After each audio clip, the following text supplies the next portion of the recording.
You know, I've learned a lot of lessons in my life. Two of the most important are that first, there will always be heartache and struggle. You can't make it go away. But the other is that people of good and strong will can make a difference. And we can make a difference. Rest assured, we will make a difference. One lesson is a sad lesson, but the other lesson is inspiring. And we are Americans, and so we choose to be inspired. We choose to be inspired because we know we can do better, because this is America, where everything is still possible. And at the end of our heartache today resides an eternal hope for the country we're going to fight for and the country we're going to build together. Ladies and gentlemen, the man who never surrendered his hopes and dreams for the country he loves so much, Senator John Kerry.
Thank you so much. You just have no idea how warming and how generous that welcome is, your love is, your affection, and I'm gratified by it.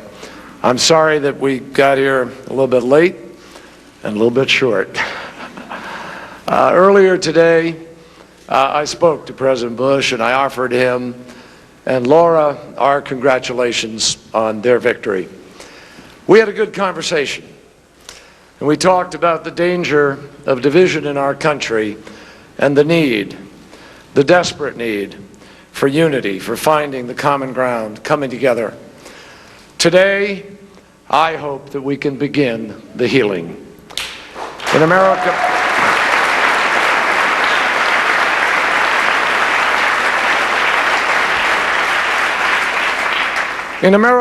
it is vital that every vote count and that every vote be counted.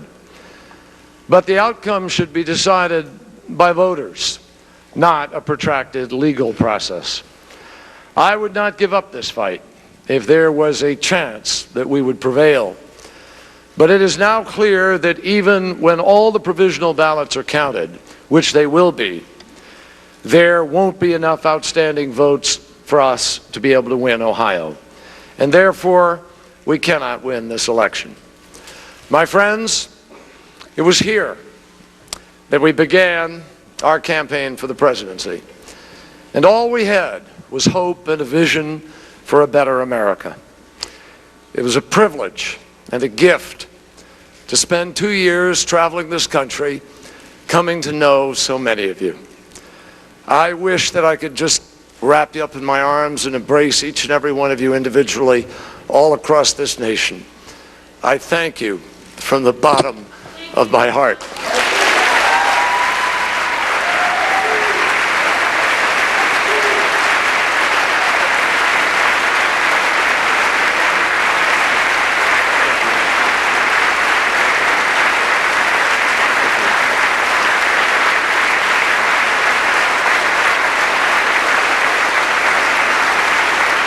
Thank you.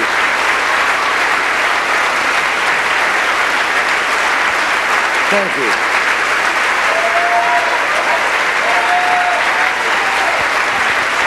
Thank you. We still got your back. Thank you, man.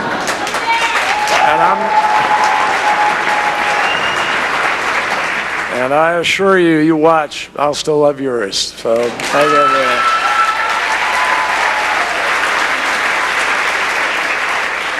I will always be particularly grateful to the colleague that you just heard from who became my partner, my very close friend, an extraordinary leader, John Edwards. And I thank him for everything he did.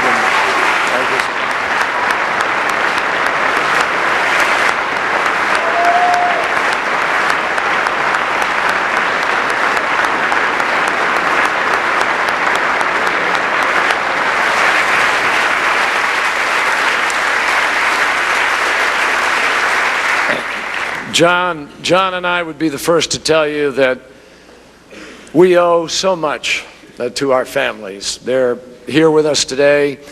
They were with us every single step of the way. They sustained us. They went out on their own and they multiplied our campaign all across this country. No one did this more with grace and with courage and candor that I love than my wife, Teresa. And I thank her.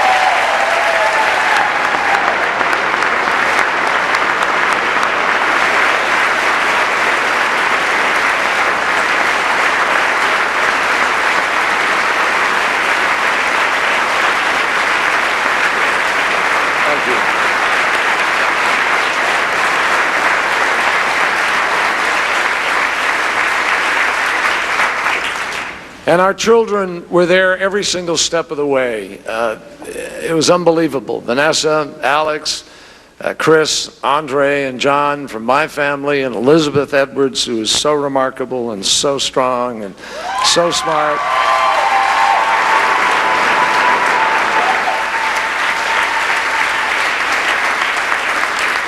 And Johnny and Kate, who went out there on her own just like my daughters did, and also Emma, Claire, and Jack, who were up beyond their bedtime last night, like a lot of us.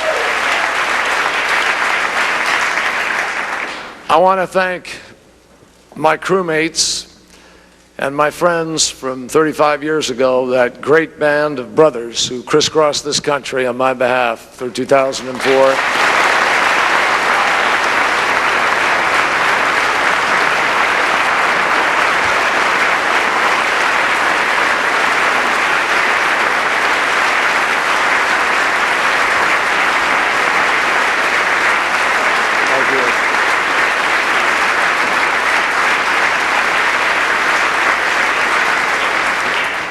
They had the courage to speak the truth back then, and they spoke it again this year, and for that I will forever be grateful.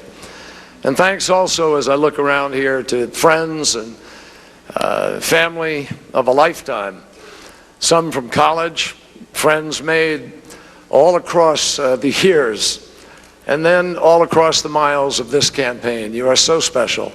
You brought the gift of your passion for our country and the possibilities of change, and that will stay with us and with this country forever.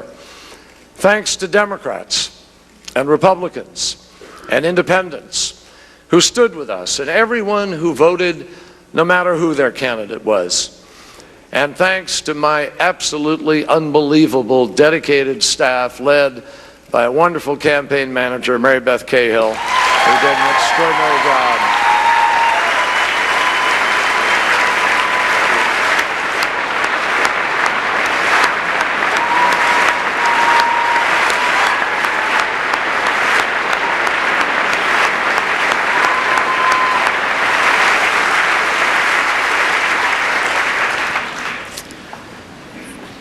There's so much written about campaigns, and there's so much that Americans never get to see. I wish they could all spend a day on a campaign and see how hard these folks work to make America better. It is its own unbelievable contribution to our democracy, and it's a gift to everybody, but especially to me. And I'm grateful to each and every one of you. And I thank your families, and I thank you for the sacrifices you've made. And to all the volunteers all across this country who gave so much of themselves. You know, thanks to William Field, a 6-year-old who collected $680, a quarter and a dollar at a time, selling bracelets during the summer to help change America. Thanks to